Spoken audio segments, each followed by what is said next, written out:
Hello दोस्तों, स्वागत है आपका हमारे यूट्यूब चैनल मरीन वर्ल्ड में। दोस्तों, आज के इस वीडियो में मैं आप लोगों को बताऊंगा एसएससी सीपीओ एग्ज़ाम की तैयारी कैसे करें और इससे जुड़ी सारी जानकारी मैं आप लोगों को आज के इस वीडियो में दूंगा।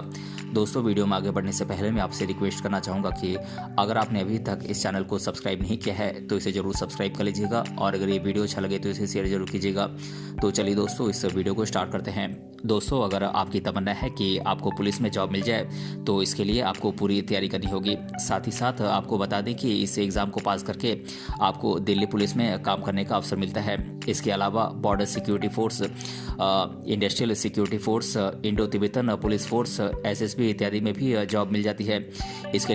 लेकिन इसके लिए आपको एसएसबी सीपीओ एग्ज़ाम को पास करना होगा, जो कि काफ़ी कठिन एग्ज़ाम होती है, पर अगर आप चाहें तो इसमें आप सफल हो सकते हैं। दोस्तों, आपकी सहायता के लिए हम आज के इस वीडियो में आपको बताएंगे कि आप किस तरह से इस एग्ज़ाम को पास कर सकते हैं। इसके अलावा हम आपको ये भी बताएंगे कि दिल्ली पुलिस और अन्य फोर्सेज में आप सब इंस्पेक्टर कैसे बन सकते हैं। दोस्तों, इसीलिए इस वीडियो को अंत तक जरूर देखिएगा। दोस्तों, यहाँ पर सबसे पहले आपकी जानकारी के लिए हम बता दें कि एसएससी का full form staff selection commission है। इसे हिंदी में कर्मचारी चयन आयोग भी कहा जाता है। इसी तरह सीपीओ का full form central police organisation है। आपको जानकारी दे दें कि ये एग्ज़ाम देश में पुलिस फोर्स में भर्ती के लिए एसएससी के द्वारा कंडक्ट कराई जाती है और SSC CPO exam Delhi police में सब इंस्पेक्टर की भर्ती के लिए आयोजित कराया जाता है और साथ ही साथ जो दूसरे पुलिस बल हैं उनमें भी भर्ती के लिए ये एग्ज़ाम कंडक्ट कराया जाता है। दोस्तों, एसएससी सीपीओ के अंतर्गत बहुत सारे डिपार्टमेंट्स आते हैं जहां पर योग्य कैंडिडेट्स की नियुक्ति की जाती है, जैसे कि सशस्त्र सीमा बल यानी एसएसबी, नेशनल सिक्योरिटी गार्ड यानी एनएसजी, बॉर्डर सिक्योरिटी फोर्स यानी BSF, Assam rifles, CISF, CRPF, ITBP इत्यादि में एसएससी सीपीओ के द्वारा ही भर्ती की जाती है। दोस्तों, अब आपको यहाँ पर जानकारी के लिए बता दें कि एसएससी सीपीओ एग्ज़ाम को पास करने के बाद कैंडिडेट को कौन सी पोस्ट मिलती है। तो ये पोस्ट हैं सब इंस्पेक्टर इन दिल्ली पुलिस, सब इंस्पेक्टर इन एसएसबी, सब इंस्पेक्टर इन सीआईएसएफ, सब इंस्पेक्टर इन बीएसएफ, सब इंस्पेक्टर इन सीआरपीएफ, सब इंस्पेक्टर इन आईटीबीपी और सब इंस्पेक्टर इन एनएसजी। दोस्तों, इन सभी पदों पर एसएससी सीपीओ के द्वारा ही भर्ती होती है और एसएससी सीपीओ एग्ज़ाम की तैयारी कैसे करें इसकी जानकारी से पहले आपके लिए ये जानना जरूरी है कि इसकी भर्ती की प्रोसेस क्या है। तो दोस्तों, इसके लिए सबसे पहले आपको अपना रजिस्ट्रेशन पूरा करना होगा। इसके लिए आप अब ऑनलाइन अप्लाई कर सकते हैं। दोस्तों, रजिस्ट्रेशन की प्रोसेस पूरी करने के लिए आपको एसएससी सीपीओ की ऑफिशियल वेबसाइट पर जाना होगा और एप्लीकेशन फॉर्म में आपसे जो भी जानकारी पूछी जाएगी आपको ठीक तरीके से भरना होगा और अगर आप कोई भी इन्फॉर्मेशन गलत भरेंगे तो आपका एप्लीकेशन रद्द भी हो सकता है। जब आपका रजिस्ट्रेशन पूरा हो जाएगा तो फिर एग्ज़ाम के लिए आपको बुलाया जाएगा। दोस्तों, इस तरह से अगर आप एग्ज़ाम में पास हो जाते हैं तो आपको एसएससी सीपीओ के अंतर्गत पुलिस सब इंस्पेक्टर की जॉब मिल जाती है। दोस्तों, बात करें जो कैंडिडेट एसएससी सीपीओ बनना चाहते हैं उनमें क्या क्या योग्यताएं होनी चाहिए। तो कैंडिडेट भारत का नागरिक होना चाहिए और इंटरेस्टेड कैंडिडेट किसी भी मान्यता प्राप्त यूनिवर्सिटी से ग्रेजुएशन तक की पढ़ाई पूरी किया हुआ होना चाहिए और कैंडिडेट की मिनिमम एज 20 साल हो सकती है और मैक्सिमम 25 साल तक हो सकती है। दोस्तों, कैंडिडेट को कंप्यूटर की बेसिक नॉलेज होनी चाहिए और कैंडिडेट की आंखों की रोशनी ठीक होनी चाहिए और कैंडिडेट शारीरिक और मानसिक रूप से पूरी तरीके से स्वस्थ होना चाहिए। दोस्तों, एसएससी सीपीओ का जो एग्ज़ाम पैटर्न होता है उसमें 4 लेवल होते हैं। अब मैं आप लोगों को इस एग्ज़ाम के पैटर्न के बारे में बता रहा हूं जो कि आपको इस एग्ज़ाम की तैयारी में बहुत ही हेल्पफुल होगा। दोस्तों, बात करें एसएससी सीपीओ पेपर 1 की, जो कि सबसे पहला एग्ज़ाम होता है। आपको यहाँ पर जानकारी के लिए बता दें कि ये पेपर 200 मार्क्स का होता है और इस पेपर में कुल 200 क्वेश्चंस होते हैं और आपको 2 घंटे का समय इन क्वेश्चंस को सॉल्व करने के लिए दिया जाता है। दोस्तों, यहाँ पर बता दें कि इसमें general intelligence and reasoning, general awareness, quantitative aptitude और इंग्लिश कॉम्प्रिहेंशन पर आधारित क्वेश्चंस पूछे जाते हैं। दोस्तों आपको बता दें कि इस एग्ज़ाम में नेगेटिव मार्किंग है और अगर आप इस एग्ज़ाम में किसी भी प्रश्न का गलत जवाब देंगे तो आपके -0.25 मार्क्स काट लिए जाएंगे। यानी कि अगर आप 4 गलत जवाब देंगे तो आपके 1 मार्क्स काट लिए जाएंगे। इसीलिए इस एग्ज़ाम के सभी सवालों को आप ध्यानपूर्वक पढ़ें और आप अटेम्प्ट करें जिससे कि आपको अच्छे मार्क्स आ सकें। दोस्तों अगर आप एसएससी सीपीओ पेपर 1 को पास कर लेते हैं तो फिर आपको नेक्स्ट एग्ज़ाम जो कि पीईटी या पीएचडी एग्ज़ाम के नाम से जाना जाता है इसके लिए आपको बुलाया जाता है। दोस्तों आपको बता दें कि इसमें कैंडिडेट का पीईटी और पीएचडी टेस्ट लिया जाता है। यहाँ पर आपको बता दें कि इसमें कैंडिडेट से running, long jump, high jump इत्यादि का फिजिकल एग्जामिनेशन लिया जाता है। दोस्तों इसके अलावा कैंडिडेट के हाइट, वेट इत्यादि का भी मेजरमेंट लिया जाता है। पीईटी और पीएचडी एग्ज़ाम के बाद कैंडिडेट का मेडिकल टेस्ट लिया जाता है। दोस्तों आपको बता दें कि इसके अंतर्गत कैंडिडेट की आंखों की रोशनी को जांचा जाता है। आपको बता दें कि कैंडिडेट की आंखें कमज़ोर नहीं होनी चाहिए। इसके साथ साथ कैंडिडेट के घुटने और मसल्स का भी टेस्ट किया जाता है। दोस्तों इसके अलावा कैंडिडेट के शरीर के किसी हड्डी में फ्रैक्चर तो नहीं है, ये भी जांचा जाता है। ये मेडिकल टेस्ट काफ़ी इंपॉर्टेंट होता है क्योंकि अगर कोई स्टूडेंट इसमें फेल हो जाता है तो फिर उसे डिस्क्वालीफाई कर दिया जाता है। दोस्तों इसके बाद होता है एसएससी सीपीओ पेपर 2। दोस्तों जो कैंडिडेट एसएससी सीपीओ पेपर 1 और पीईटी और मेडिकल टेस्ट क्वालिफाई कर जाते हैं उन्हें फिर एसएससी सीपीओ पेपर 2 के लिए बुलाया जाता है। दोस्तों यहाँ पर आपको बता दें कि ये सीबीटी एग्ज़ाम होती है, यानी कि कंप्यूटर बेस्ड टेस्ट होता है जिसमें ऑब्जेक्टिव मल्टीपल चॉइस क्वेश्चंस पूछे जाते हैं। आपको यहाँ पर बता दें कि ये पेपर 200 मार्क्स का होता है जिसमें कुल 200 क्वेश्चंस पूछे जाते हैं। दोस्तों आपको बता दें कि इस टेस्ट में इंग्लिश लैंग्वेज और कॉम्प्रिहेंशन पर फोकस किया जाता है और अगर कैंडिडेट किसी सवाल का गलत जवाब देते हैं तो उनके 0.25 मार्क्स काट लिए जाते हैं। इसीलिए सभी सवालों का आप ध्यान से जवाब दें ताकि आप निगेटिव मार्किंग से बच सकें। दोस्तों बहुत से कैंडिडेट एसएससी सीपीओ की तैयारी कैसे करें इसके बारे में ठीक से नहीं जानते हैं, तो उनको हम यही सलाह देंगे कि इस एग्ज़ाम की तैयारी करने से पहले ज़रूरी है कि वो पूरे सिलेबस के बारे में जानकारी हासिल कर लें। अब मैं आप लोगों को इस एग्ज़ाम के सिलेबस के बारे में बता देता हूँ। दोस्तों बात करें एसएससी सीपीओ पेपर 1 के सिलेबस की, तो इसमें रीजनिंग का जो सिलेबस है उसमें आता है verbal reasoning, syllogism, circular seating arrangement, linear seating arrangement, double lineup, scheduling, input output, blood relations, directions and distances, order and ranking, coding and decoding, data sufficiency और कोड इनइक्वालिटीज़।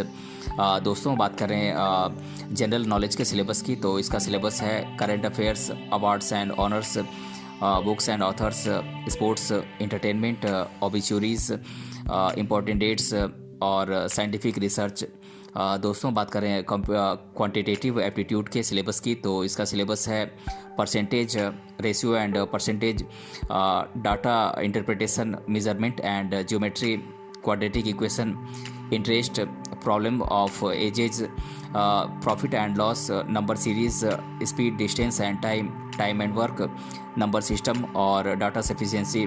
दोस्तों बात करें इंग्लिश एंड कॉम्प्रिहेंशन के syllabus की, तो इसका syllabus है reading comprehension, grammar, vocabulary, verbal ability, synonyms and antonyms, active and passive voices, parajumbles, fill in the blanks, error correction इत्यादि इंग्लिश कॉम्प्रिहेंशन से पूछे जाते हैं। दोस्तों बात करें एसएससी सीपीओ पेपर 2 के सिलेबस की, तो इसमें आपसे इंग्लिश लैंग्वेज एंड कॉम्प्रिहेंशन से सवाल पूछे जाते हैं। इसका सिलेबस है error recognition, fill in the blanks, vocabulary, spellings, grammar, sentence structure, synonyms, antonyms, sentence completion, phrases and idiomatic use of words और कॉम्प्रिहेंशन। दोस्तों ये पेपर 2 का सिलेबस है। दोस्तों बहुत से स्टूडेंट के सामने ये बहुत बड़ी चुनौती होती है कि वो एसएससी सीपीओ एग्ज़ाम की तैयारी कैसे करें, तो इसके लिए उन्हें चाहिए कि वो किसी अच्छे कोचिंग सेंटर्स में एडमिशन लेकर पढ़ाई करें। अब मैं आप लोगों को इंडिया के कुछ टॉप कोचिंग सेंटर्स के नाम बता देता हूं जहां से आप एसएससी सीपीओ एग्ज़ाम की तैयारी कर सकते हैं। दोस्तों ये कोचिंग सेंटर्स हैं institute of banking training Delhi, career power Kolkata, career launcher Hyderabad, BSC academy Patna, Teachwell institute Sonipat, excellent SSC coaching Aligarh, success Mantra Ghaziabad, Tara institute Dehradun, success forum Pune और विद्या गुरु दिल्ली। दोस्तों ये कुछ टॉप कोचिंग सेंटर्स हैं जहां से आप एसएससी सीपीओ एग्ज़ाम की तैयारी कर सकते हैं। दोस्तों एसएससी सीपीओ एग्ज़ाम के लिए ये ज़रूरी है कि आप कुछ बुक्स और स्टडी मटेरियल्स खरीदें। इस तरह से आप इस एग्ज़ाम की प्रिपरेशन बेहतरीन तरीके से कर सकेंगे। अब मैं आप लोगों को कुछ बुक्स और स्टडी मटेरियल्स के नाम बता देता हूं जो कि आपकी एसएससी सीपीओ एग्ज़ाम की तैयारी में बहुत ही हेल्पफुल होंगे। दोस्तों बात करें जनरल इंटेलिजेंस एंड रीजनिंग के लिए बुक्स की, तो ये बुक्स हैं analytical reasoning by MK Pandey, verbal and non verbal reasoning by RS Agarwal, new approach to reasoning verbal non verbal and analytical by BS Sijwali and Indu Sijwali, और reasoning for general competition by KD campus. दोस्तों बात करें general knowledge and general awareness के लिए books की, तो ये books हैं GS set for general competition by KD campus, Manorama year book by Mammen Matthew, Lucent general knowledge by Lucent publication. दोस्तों बात करें क्वांटिटेटिव एप्टीट्यूड के लिए बुक्स की, तो ये बुक्स हैं Arihant fast track objective arithmetic by Arihant publication, quantitative aptitude for competitive examination by RS Agarwal, और arithmetic for general competition volume 1 and volume 2 by Neetu Singh. दोस्तों बात करें इंग्लिश कॉम्प्रिहेंशन के लिए बुक्स की, तो ये बुक्स हैं objective general English by SV Bakshi, high school English grammar and composition by Wren Martin, और quick learning objective English by RS Agarwal and Vikas Agarwal. दोस्तों बात करें SSC CPO पेपर 2 के लिए बुक्स की, तो ये बुक्स हैं word power made easy by Norman Lewis, one word substitution by Kiran publication, objective general objective English by RS Agarwal, objective general English by SP Bakshi, और mirror of common error by Kiran publication. दोस्तों अब मैं आप लोगों को SSC CPO की salary कितनी होती है इसके बारे में आप लोगों को डिटेल में बता देता हूं। दोस्तों इसके लिए सबसे पहले आपको ये समझना होगा कि कैंडिडेट की सैलरी इस बात के ऊपर डिपेंड करती है कि उसे कौन से डिपार्टमेंट में जॉब मिली है।